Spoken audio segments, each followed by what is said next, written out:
पता नहीं शायद मेमोरी लॉस हो गया है। अगर आप भाषण सुनेंगे, अगर आप प्रधानमंत्री जी का भाषण सुनेंगे 1 घंटा, वो कभी पेपर नहीं देखते हैं। वो राहुल जी को एक एक मिनट के लिए भी छोटे छोटे चिट्स जो है वो उनको देने पड़ते हैं, नहीं तो वो बात नहीं कर सकते, 1 मिनट बात नहीं कर सकते राहुल गांधी। और वो कह रहे हैं कि उनको मेमोरी लॉस नहीं है। आई थिंक उनको थोड़ी तहजीब होनी चाहिए बात करने की।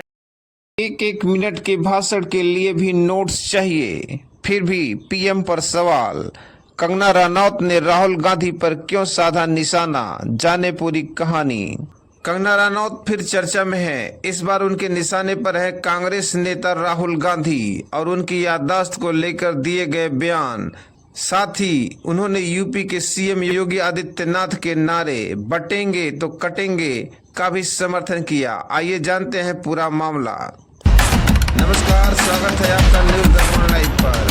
आज बात करेंगे बॉलीवुड अभिनेत्री और बीजेपी सांसद कंगना रनौत की, जिन्होंने राहुल गांधी पर तीखा हमला बोला है।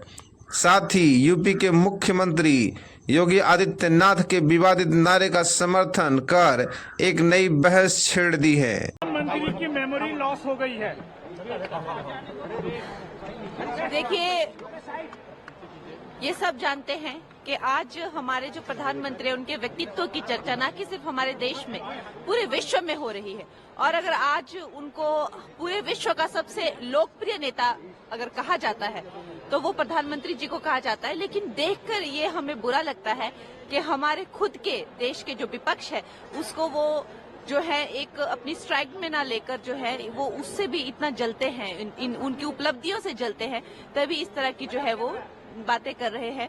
वरना जितना काम प्रधानमंत्री जी का अगर आप भाषण सुनेंगे, अगर आप प्रधानमंत्री जी का भाषण सुनेंगे 1 घंटा, वो कभी पेपर नहीं देखते हैं। वो राहुल जी को एक एक मिनट के लिए भी छोटे छोटे चिट्स जो है वो उनको देने पड़ते हैं, नहीं तो वो बात नहीं कर सकते, 1 मिनट बात नहीं कर सकते राहुल गांधी। और वो कह रहे हैं कि उनको मेमोरी लॉस नहीं है। आई थिंक उनको थोड़ी तहजीब होनी चाहिए बात करने की। मैडम, महाराष्ट्र चुनाव में कटेंगे तो बटेंगे, वोट यहाँ जैसे मुद्दे हैं, क्या लगता है इस मुद्दे के आधार पर बीजेपी जीत पाएगी?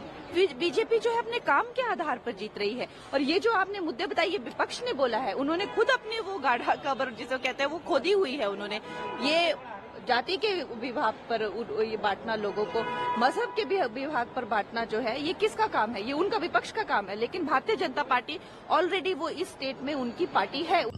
दरअसल राहुल गांधी ने हाल ही में पीएम मोदी की तुलना अमेरिका के राष्ट्रपति जो बाइडेन से की थी और उनकी याददाश्त पर सवाल उठाए थे। पता नहीं शायद मेमोरी लॉस हो गया है।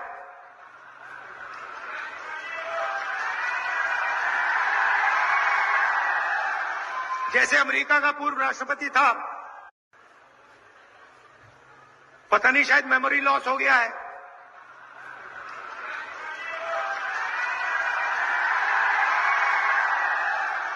जैसे अमेरिका का पूर्व राष्ट्रपति था, कभी कुछ बोलता था, कभी कुछ बोलता था, भूल जाता था, उसको याद दिलाना पड़ता था पीछे से, भैया आपको ये नहीं बोलना, आपको ये बोलना है। वहां पे यूक्रेन का राष्ट्रपति आया और अमेरिका के राष्ट्रपति ने कहा कि भैया रूस के राष्ट्रपति पुतिन आए हैं। उनके पीछे लोग आए, कहे नहीं नहीं नहीं भैया रूस के नहीं है, यूक्रेन के हैं। उनका मेमोरी लॉस हो गया था। वैसे ही हमारी प्रधानमंत्री का मेमोरी लॉस हो रहा है।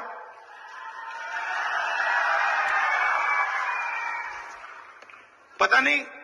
इस पर कंगना ने पलटवार करते हुए कहा कि राहुल गांधी को एक एक मिनट का भाषण देने के लिए भी छोटे छोटे नोट्स की जरूरत पड़ती है, जबकि प्रधानमंत्री मोदी बिना किसी नोट्स के घंटों तक बोलते हैं।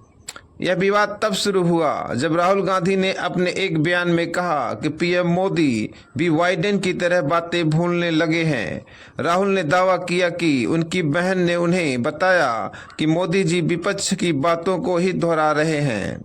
इसके अलावा कंगना ने यूपी के मुख्यमंत्री योगी आदित्यनाथ के नारे बटेंगे तो कटेंगे का भी खुलकर समर्थन किया। कंगना ने इसे एकता का आह्वान बताया। कुछ नहीं हो सकता और राष्ट्र तब सशक्त होगा जब हम एक रहेंगे, नेक रहेंगे, तभी नेक रहेंगे। बटेंगे तो कटेंगे। आप देख रहे हैं ना, बांग्लादेश में देख रहे हो ना,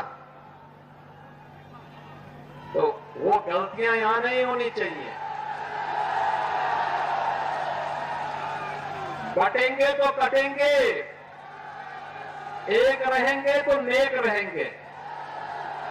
कंगना का यह बयान सोशल मीडिया पर चर्चा का विषय बन गया है। जहां उनके समर्थक इसे सही ठहरा रहे हैं, वहीं विपक्ष इसे राजनीति से प्रेरित बयान बता रहा है।